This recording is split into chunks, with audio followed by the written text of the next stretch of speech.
So Katie, tell us what we have here. So this is the Miss World board game made for families and children in the 1980s. It's very interesting because it reveals the beauty standards and the misogynist way women were depicted at this time. So you make your way around the board and you lose points for things like overconfidence, walking too fast, walking too slow.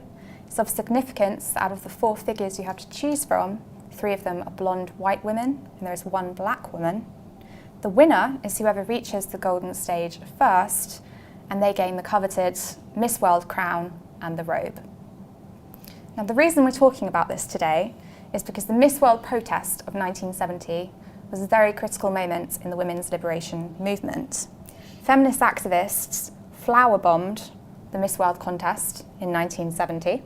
We have here 2 documents.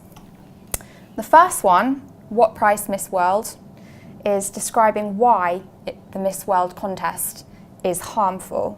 Now, interestingly, they don't blame the individual contestants, rather the industry and the company Mecca that produced the Miss World pageant.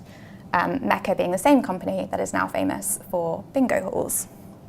So for instance, it says, whoever becomes Miss World is more than just a trademark. She is a woman, she is a person, she has a mind.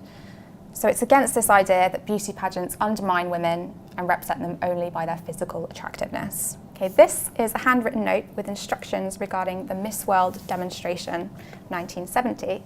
Now the 5th point says there will be at least 3 theatre groups outside the Albert Hall. The rest of us will form a continuous march around the outside with banners, etc.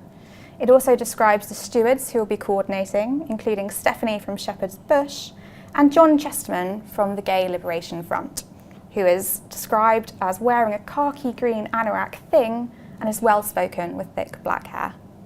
Now ultimately, the Miss World contest does continue and it still runs annually today, although it is no longer aired on British television.